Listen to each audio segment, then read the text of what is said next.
பாஜகவுடனான கூட்டணி அப்படிங்கிறதுல பாஜக விரும்பினாலும் இபிஎஸ் வந்து வேணான்றதுல உறுதியா இருக்கிறாரு. இந்த ஷபீர் சொன்னார் இல்லையா, இரண்டாம் கட்ட தலைவர்கள், அந்த அழுத்தம் இருந்துட்டே இருக்கா இபிஎஸ்க்கு பாஜகவுடன் கூட்டணி போகலாம் அப்படிங்கிறதுலையும்.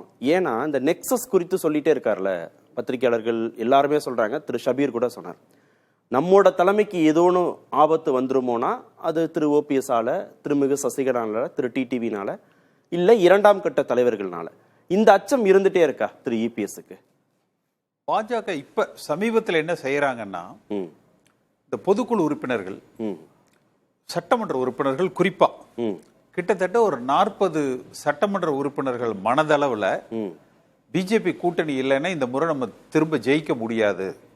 யாரு? ஏடிஎம்கே அதிமுகவுல இப்ப சட்டமன்ற உறுப்பினர்கள் இருக்கிறவர்கள் மத்தியில சரி பாஜக கூட்டணி நமக்கு தேவை, இல்லாவிட்டால் வருகிற சட்டமன்ற தேர்தலில் நம்மால் மீண்டும் வெற்றி பெற்று எம்எல்ஏவாக தொடர முடியாது என்கிற ஒரு மனதளவுல இல்ல இவங்க பேசுறாங்களா பாஜக தரப்புல இருந்து? அதுதான். அப்ப இல்ல இல்ல இந்த ஊடுருவல் அப்படிங்கிறது, அதாவது சில விஷயங்கள் அந்த பாஜகவுடைய காய் நகர்த்தல், இப்ப அதான் சபீர் சொன்னாரு, அதாவது பதுங்குறாங்க இப்ப அப்படின்னு. அவங்க பதுங்கல. இல்ல 40ங்கிறது எண்ணிக்கை அடிப்படையில் அதிகம், பழி வந்துடக்கூடாதுன்னு நினைக்கிறாங்க. இல்ல 40ன்றது எண்ணிக்கை அடிப்படையில் அதிகமாச்சு. இல்ல அதான் சொல்றேன், அவங்க வந்து அந்த பெனிட்ரேஷன்ங்கிறது இப்ப ஏன் அண்ணாமலை வந்து ரொம்ப சாஃப்ட் டோன்ல பேசுறாரு, பிஜேபி வந்து ரொம்ப மைல்டா அப்ரோச் பண்றாங்க அப்படிங்கிறது, அவங்க வந்து பிஹைண்ட் தி சீன் நிறைய வந்து ஒர்க் பண்றாங்க. கீழே வந்து அந்த பெனிட்ரேஷன். ஆனா அவங்க அந்த பெனிட்ரேஷனுங்கிறது பதவியில் இருக்கிறவங்க அல்லது பதவியை வச்சு பணம் சம்பாதிச்சவங்க, அதாவது அடுத்த முறையும் சட்டமன்ற உறுப்பினரா ஆகணும் அப்படிங்கிற ஆசை இருக்கிறவங்க, அமைச்சர் ஆகணும் அப்படின்னு விருப்பம் இருக்கிறவங்க, அல்லது அவர்கள் ஏதேனும் வழக்குகள்ல பிரச்சனை வந்துடக்கூடாது, நம்மை பாதுகாத்து கொள்ளணும் என்று நினைப்பவர்கள். சரி சரி. ஆனா அடிமட்ட நம்மள பாஜக பாதுகாக்கணும் நம்புறவங்க, அப்படி சொல்றீங்களா? பாஜகனால நமக்கு பாதகம் வந்துடக்கூடாது என்று அவங்க பாதுகாப்புக்கு சரி பிஜேபிக்கும் புரோவா அவர்களுக்கு ஒரு சாதகமான பதிலை சொல்லி அவர்களிடத்துல சாதகமான பேச்சுவார்த்தைகளை நடத்தி அவர்களுக்கு ஆதரவாளர்கள் போல இருங்க, இபிஎஸ் தான் ஒத்துக்க மாட்டேங்கிறாரு, நாங்க கொஞ்சம் கன்வின்ஸ் பண்ணிட்டு இருக்கோம், பொறுங்க, அவசரப்படாதீங்க என்று அப்படியே இவங்களும் இழுத்துட்டு இருக்கிறாங்க. பாஜகவை பொறுத்த வரைக்கும் நீங்க நயினாரோட போன் கால் சொன்னீங்க, சென்ற நாடாளுமன்ற தேர்தலின் பொழுது டெல்லியில இருக்கக்கூடிய சில முக்கியஸ்தர்கள் அவங்க முதல்ல நம்ம ஒரு போன் பண்ணி, என்னதான் மாநில அளவுல அண்ணாமலை மேல அவங்களுக்கு ஒரு வருத்தங்கள் இருந்தாலும் டெல்லியில மத்தியில இருந்து கூப்பிட்டு நம்ம நேரடியா பேசணும்னா ஒரு கூட்டணியை ஏற்படுத்தி விடலாம் அப்படின்னு நம்புறாங்க, நினைத்தார்கள், முயற்சித்தார்கள் நாடாளுமன்ற தேர்தல் சமயத்துல. ஆனா அப்படி அந்த போன் கால் வந்து நடக்கல, அப்படி ஒரு உரையாடலுக்கே வந்து தயாரா இல்லையா? ஏதோ காரணம், அது அப்படி ஒரு போன் கால் வந்து நடக்கல. அதுல அவர்கள் அதிர்ச்சி அடைஞ்சிட்டாங்க. அப்போ வந்து நம்ம ஒரு 4 ஆண்டு காலம் இவருக்கு ஆதரவு கொடுத்தோம், இவரை உருவாக்கணும் அடுத்த தலைமையாக. ஆனா இன்றைக்கு வந்து இந்த ரியாக்ஷன் அவங்க வந்து எதிர்பார்க்கல.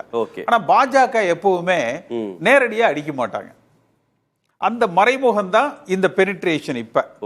ஆனா அதிமுக அடிமட்டத்துல பொறுத்த வரைக்கும் அவர்கள் பாஜக கூட்டணி வேண்டாம் என்பதுல வந்து தெளிவா இருக்கிறாங்க. கீழ் அதனால சபீர் சொல்ற அந்த ஓட் டிரான்ஸ்ஃபர்ங்கிறது பாஜகவோட கூட்டணி போனா எந்த காலத்திலையும் நடக்காது.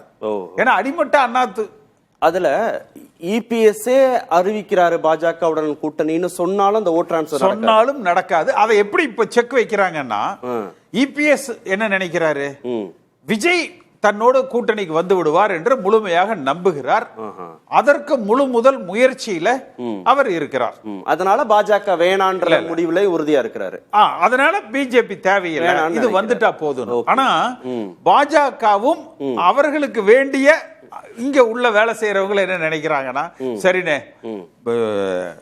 விஜய் வந்தா நம்ம ஃபர்ஸ்ட் ஆப்ஷன் விஜய், சரி விஜய் வரலினே இதை செகண்ட் ஆப்ஷனா வச்சுக்கலாம், சரி அப்படின்னா அவங்களுக்கு தெரியுமில்ல விஜய் வருவதற்கான வாய்ப்புகள் வந்து. அது யாரு தீர்மானிப்பா? விஜய் வர்றதும் வராதது விஜய் தானே தீர்மானிக்கணும். இல்ல விஜய் தான் வந்து தீர்மானிக்கணும். சொல்றதை வச்சு அதுக்கும் காய்கள் நகர்த்தப்படுங்கிற மாதிரி சொல்றீங்க. அதிமுகவை அவர்கள் எப்படி உருவகப்படுத்துகிறார்கள்னு நான் சொல்றேன். என்னோட கணக்கு விஜய் வரமாட்டாரு சார், வரமாட்டாரு.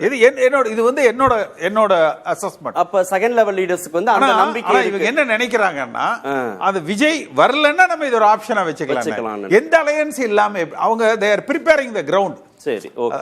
அத வந்து ஒரு தயார்படுத்துறாங்க. எல்லாரையும் மனதளவுல ஒரு தயாரிப்புக்கு அவர்கள் வந்து இறங்கி இருக்கிறாங்க. பாஜகவை பொறுத்த வரைக்கும் சென்ற நாடாளுமன்ற தேர்தலே அவங்களுக்கு அதிகபட்சம் இன்னைக்கு மைனாரிட்டி கவர்மெண்டா டெல்லியில் இருக்கிறது காரணமே, ஒருவேளை தமிழ்நாட்டில் ஒரு நல்ல கூட்டணி உருவாகி ஒரு 25-30 இடங்கள் வந்திருந்ததுன்னா இந்த இம்பாக்ட்ல அகில இந்திய அளவுல அவங்களுக்கு தனி மெஜாரிட்டி கூட வந்து கிடைச்சிருக்கலாம். அதனால அதையே அவங்க இழந்துட்டாங்க. இந்த 26 சட்டமன்ற தேர்தல்ங்கிறது அவங்களுக்கு பெருசு இல்ல. தமிழ்நாட்டை பொறுத்த வரைக்கும் தமிழ்நாடு அவங்க long term plan. Okay, okay. 29 நாடாளுமன்றம். அப்புறம் ஏன் இவ்வளவு மெனக்கெடணும் அதிமுகவுடன்? அதுதான் சொல்றேன். அவங்க வந்து வருகிற கூட்டணி அப்படின்னு சொல்லி நேரோ மைண்டடா சிங்கிள் பாயிண்ட் அஜெண்டால அவங்க வேலை செய்யல. சரி, அதிமுகவை அதனுடைய வாக்கு வங்கிய இப்ப சமீபத்துல தமிழ்நாட்டுல பார்த்தீங்கன்னா இந்த சித்தாந்த அரசியல் போக்கு அதிகமா இருக்கு. அதாவது திராவிடம் அப்படிங்கறதுல திமுகவும், இந்துத்துவாங்கிறதுல பாஜகவும், தமிழ் தேசியம் அப்படிங்கறதுல வந்து சீமானும் இன்றைக்கு இப்ப சமீப காலத்துல பாத்தீங்கன்னா அரசாங்கத்துல தான் கூர்மைப்பட்டிருக்கு தமிழ்நாடு அரசியல். ஆனா அதிமுக பார்த்தீங்கன்னா இந்த களத்துக்குள்ளேயே இல்ல. இப்படி ஒரு சம்பவம் தமிழ்நாட்டுல நடக்குதா அப்படிங்கறதே இன்னும் தெரியல. ஆனா இவங்க என்ன நினைக்கிறாங்கன்னா, போன அரசாங்கத்துல நாங்க வந்து இதை செஞ்சோம் அதை செஞ்சோம் அந்த அவங்க ரியாக்ட் பண்றாங்கல்ல. திரு செல்லூர் ராஜு ரொம்ப கடுமையா ரியாக்ட் பண்ணிருக்காரு இதெல்லாம் சீமானு. நீங்க ஒரு ஸ்டாலின் அளவுல இறங்கி திராவிடம் பேசுறதும், திராவிடத்துல இன்னைக்கு பாருங்க பல பெண்கள் நிறைய திமுகவுக்காக சீமானுக்கு எதிராக களத்துக்கு வந்து இன்றைக்கு களமாடுறாங்க. சித்தாந்த அரசியலை காலங்காலமா பேசுற திமுக காரங்களை தவிர்த்து நிறைய பேர் பேசுறாங்க. சீமான் அதற்கு எதிர்வினையாற்றுகிறார். பாஜக அதுக்கு ஒரு பக்கம் சீமானையும் உசுப்பி விட்டு அவர்கள் அந்த இந்துத்துவ சித்தாந்தத்தையும் போறாங்க. இந்த களத்திலேயே அதிமுக இல்லைன்றீங்க? இல்லங்கிற அதாவது தேவையான அளவுக்கு இல்ல.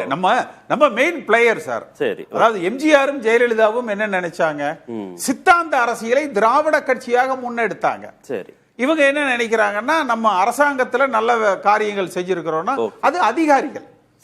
இந்த பாஜகவை பொறுத்த வரைக்கும் இவங்க சுத்தி வளைச்சு இந்த வாக்கு வங்கியை தனதாக்கி கொள்ளணும். இதுதான் அவங்களோட டார்கெட். கூட்டணி வச்சோ வைக்காமலோ கூட்டணிங்கிற பேர்ல இவங்களை வழிக்கு கொண்டு வரணும். இந்த வாக்கு வங்கியை தனதாக்கி கொள்ளணும். இதுதான் அவங்க மெயின் டார்கெட். அப்ப அது ஒரு லாங் டேர்ம் பிளான். அதுக்கு 26 பயன்படுத்துவாங்க. ஆனா 26 மட்டுமே நோக்கம் அல்ல. ஓகே.